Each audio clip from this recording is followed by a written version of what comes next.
Study with Vanita में आपका बहुत बहुत स्वागत करती हूँ। आज हम एसएससी जीके जीएस की क्लास में बेटा बहुत ही शानदार मैं आपके लिए क्वेश्चंस लेके आई हूँ जो कि आपके आने वाले एग्ज़ाम जो कि एसएससी के अंतर्गत आता है, जैसे कि बेटा SSC CGL, SSC CHL, SSC CPO, SSC MTS, SSC GD, कोई भी कॉम्पिटिटिव एग्ज़ाम, उसके लिए बेटा ये वीडियो बहुत ही यूजफुल होगी। इस वीडियो को एंड तक जरूर देखिएगा बेटा। शुरुआत करूँगी मैं अपने पहले क्वेश्चन से। पहला क्वेश्चन क्या है, स्विट्ज़रलैंड में लोकार्नो फिल्म महोत्सव में दर्शक पुरस्कार किस फिल्म को मिले। ठीक है बेटा, तो बेटा ऑप्शंस क्या है, नायक, लगान, यादें, दिल चाहता है। इसका जो करेक्ट आंसर है बेटा ऑप्शन नंबर बी है, लगान। लगान पिक्चर को बेटा स्विट्जरलैंड में आयोजित लोकेन फिल्म महोत्सव में दर्शकों जिसको इंग्लिश में बोलते हैं ऑडियंस द्वारा पुरस्कार से सम्मानित किया गया था। ठीक है बच्चा, अब बढ़ती हूँ अपने नेक्स्ट क्वेश्चन पे।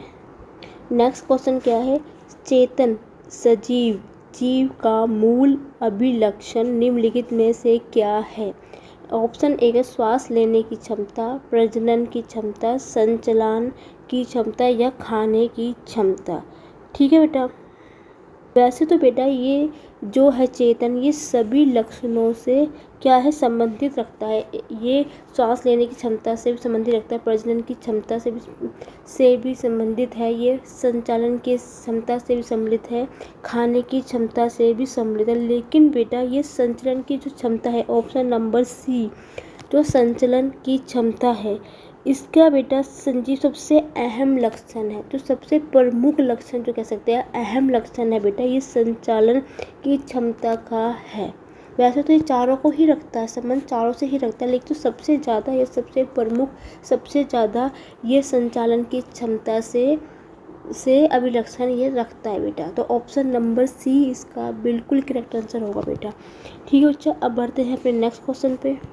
नेक्स्ट क्वेश्चन क्या बेटा, रेडियो धर्मिता की खोज किसने की थी। रदरफोर्ड ने, हेनरी बेकुल ने, रोन्टजैन ने, आइंस्टीन ने। बेटा इसका जो बेटा करेक्ट आंसर है ऑप्शन नंबर बी है, हेनरी बेकुल ने। और ये बेटा इसके बारे में थोड़ा सा आपको बता देती हूँ बेटा, ये बेटा 1896 में इसकी खोज की थी हेनरी बेकुलर ने, रेडियो धर्मिता की बेटा। ठीक है बेटा, और आपको एक चीज़ बता देती हूँ, तो रेडियो धर्मिता जो शब्द था, इसका सबसे पहले जो प्रयोग किया था, आपसे ये भी पूछा जा सकता है कि रेडियो धर्मिता का प्रयोग सबसे पहले किसने किया था। ये किया था बेटा मैरी क्यूरी ने। मैरी क्यूरी ने सबसे पहले रेडियो धर्मिता का शब्द का सबसे पहले प्रयोग किया था बेटा। ठीक है बच्चा, ठीक है बच्चा, तो आपसे ये भी पता चाहिए सबसे पहले रेडियो धर्मिता का नाम किसका प्रयोग किया था, मैरी क्यूरी ने सबसे पहले बेटा इस शब्द का प्रयोग किया था बेटा। तो इससे इस प्रकार क्वेश्चन पूछा जा सकता है बेटा। मेरा हमेशा एक मकसद रहा है कि आपसे एक क्वेश्चन में यदि आपको एडिशनल नॉलेज में दे सकूं कि इससे किस प्रकार से क्वेश्चन पूछा जा सकता है, वो भी मैं साथ साथ में आपको बेटा बता देती हूँ। ठीक है, और मैं आपको हमेशा एक चीज़ बोलती हूँ कि एसएससी जीके की उस पर बेटा हमेशा कॉपी और पेंसिल लेके हमेशा बैठा हुआ बेटा। ठीक है बच्चा, अब बढ़ते हैं नेक्स्ट क्वेश्चन पे अपने। नेक्स्ट क्वेश्चन, निकट दृष्टि मायोपिया दोष का संबंध किससे है। फेफड़े से, मस्तिष्क से, कान से, आँख से। बेटा सब सीधी सी बात है, निकट दृष्टि पहले बोलते, दृष्टि का मतलब क्या होता है, आँख से, तो आँखों का है। ऑप्शन नंबर डी इसका सबसे करेक्ट आंसर है बेटा ये। ठीक है, दृष्टि मतलब आँख की जो रोशनी होती है, दृष्टि मतलब वो होता है बेटा। तो इसको तो देख के ही आपको बिना सोचे समझे आपने टिक लगा देना है आँख में। यदि कभी आपको निकट दृष्टि ना दे के सीधा बोल जाए कि मायोपिया दोष किससे होता है, कि संबंध किससे है, तो इसका संबंध बेटा आँख से है। ठीक है बच्चा, कभी कभी कहते हैं एग्जामिनर क्या करता है, मायोपिया लिख देता सीधा, वो आपको निकट दृष्टि शब्द नहीं लिखेगा, तो बच्चों को कंफ्यूज भी हो जाती है कि ये मियोपिया होता है क्या है। मियोपिया बेटा ये आँख का एक वो है, जिसमें मतलब जब किसी की आँख की रोशनी कमज़ोर होती है ना, इसमें वो है बेटा। थोड़ा सा इसके बारे में बता देती हूँ। इससे क्या होता है बेटा, जो आँख की जो दृष्टि होती है, मतलब जैसे कि आप पास की नज़रों को देखने में असक्षम हो पाते हैं, धुंधला दिखेगा आपको या साफ नहीं दिखेगा, ये प्रॉब्लम होती है। ये क्या होती है, इसमें क्या होता है बेटा, इसमें जो होता है आँखों में जो हमें इस रोग में क्या होता है, आँखों में जो रोशनी पड़ती है, जो रेटिना के ऊपर हमारी इमेज बन के दिखती है हमें, वो वहाँ पे क्या करती है, ना जाके सामने जाती है। मतलब वो रेटिना में हमारे, जैसे ये आँख है बेटा, ठीक है, ये आँख है, इसके अंदर एक जब हम कुछ चीज़ देखते हैं तो वो रेटिना के अंदर एक इमेज बन के वो हमें दिखती है। लेकिन इसमें जब आपको प्रॉब्लम होती है मैरोपिया में, ये रेटिना में ना जाके सीधी निकल जाती है, जिससे कि हमें जो पास की वस्तु है वो साफ नहीं दिखेगी या धुंधली दिखेगी या दिखाई नहीं देगी बेटा, इसमें ये होता है। ठीक है, और ठीक है बच्चा, अब बढ़ती हूँ अपने नेक्स्ट क्वेश्चन पे। नेक्स्ट क्वेश्चन बेटे क्या है, लोकसभा और राज्यसभा में लोकपाल बिल और अधिक सख्त संशोधनों के साथ कब पारित हुआ था बेटा, 2012 में, 2013 में या 2009 में या 2011 में। ठीक बेटा, ये जो हुआ था बेटा 2013 में हुआ था पारित। और थोड़ा सा इसके बारे में बता देती हूँ बेटा। देखो, ये जो लोकपाल और अधिक सख्त जो नियम था बेटा, ये हुआ था 17 दिसंबर को, 17 दिसंबर 2013 को। ठीक है बेटा, और जो लोकसभा और जो राज्यसभा का जो पारित हुआ था, ठीक है बेटा, जो पारित हुआ था ये होता 18 दिसंबर 2013 में। दोनों ही 2013 में हुआ था, लेकिन जो लोकसभा का बिल और अधिक सख्त का नियम था वो 17 दिसंबर को हुआ था, और जो लोकसभा और राज्यपाल का जो था बेटा वो 18 दिसंबर को हुआ था।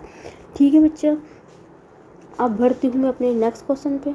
नेक्स्ट क्वेश्चन है, दिल्ली में विधानसभा चुनाव 2013 के अनुसार कितने विधानसभा क्षेत्र हैं, 70, 72, 66 या 68 बेटा। इसका जो करेक्ट आंसर है बेटा 70 है। ऑप्शन नंबर ए इसका करेक्ट आंसर है। आपको पता है कि बेटा दिल्ली जो है भारत के जो संघ शासित क्षेत्र आता है उनमें से एक आता है। कौन सा? दिल्ली। बम्बई हो गया, महाराष्ट्र, बम्बई जिसको महाराष्ट्र बोलते हैं, उत्तर प्रदेश हो गया, ऐसे 3-4 हैं जहाँ पे ये केंद्र शासित क्षेत्र जिसको कहा जाता है बेटा। ठीक है बेटा, संघ शासित क्षेत्रों में से एक है ये। ठीक है, और दिल्ली में विधानसभा कितनी है, जो अभी है प्रेजेंट, मतलब जो वर्तमान है वो 70 है बेटा। ठीक है बच्चा, अब बढ़ते हैं अपने नेक्स्ट क्वेश्चन पे। नेक्स्ट क्वेश्चन है, जिम कोबार्ड नेशनल पार्क कहाँ स्थित है, उत्तराखंड में, मध्य प्रदेश, आंध्र प्रदेश, हिमाचल। इसका जो करेक्ट आंसर है बेटा ये है उत्तराखंड में है। उत्तराखंड के जिम कोबार्ड नेशनल पार्क है। आपसे पूछा जाए कि उत्तराखंड के कौन से राज्य में जिम कोबार्ड नेशनल पार्क है, ये बेटा जो है उत्तराखंड के नैनीताल में है। नैनीताल, ठीक है, नैनीताल में जिम कोबार्ड नेशनल पार्क है बेटा। ठीक है, और मैं आपको थोड़ा सा इसको बता देती हूँ, थोड़ा सा इसके बारे में थोड़ी सी नॉलेज, एक्स्ट्रा नॉलेज देती हूँ। ये बेटा ये रामगंगा जो है ना, रामगंगा की घाटी में, जो रामगंगा घाटी है उसमें बेटा ये जो फैला हुआ है 1318.54 वर्ग किलोमीटर तक ये क्या है बेटा क्षेत्र में फैला हुआ है। ये कहाँ पे?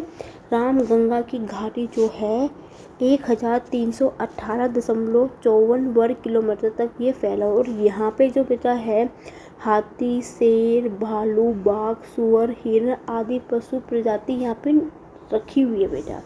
ठीक है बच्चा, अब बढ़ती हूँ मैं अपने नेक्स्ट क्वेश्चन पे।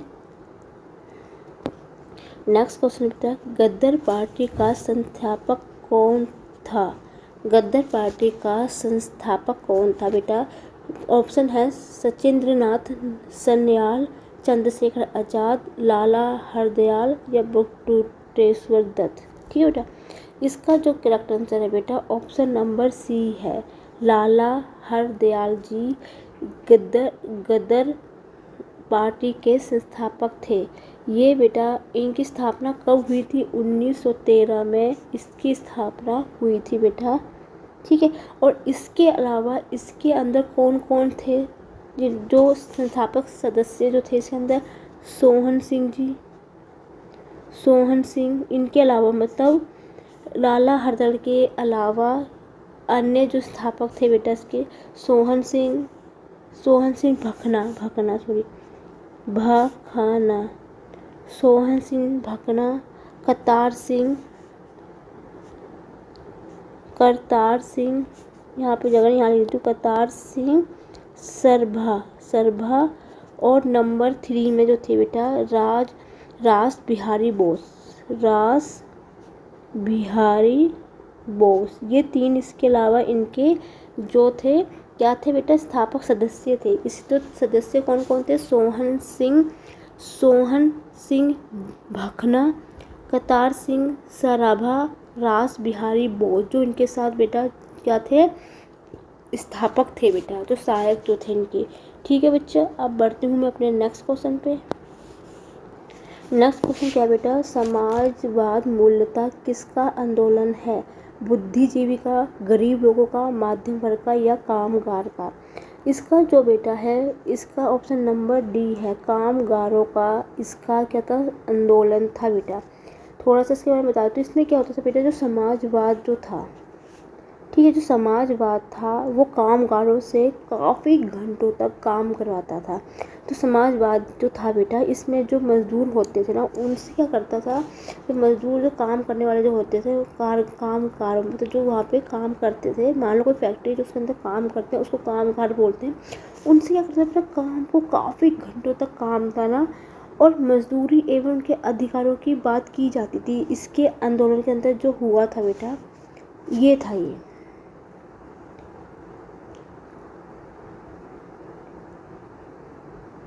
ठीक है, मतलब क्या था इसके अंदर, इन्होंने क्या था, आंदोलन क्यों हुआ था, इस आंदोलन के अंदर क्या होता था बेटा, मैं बताती हूँ।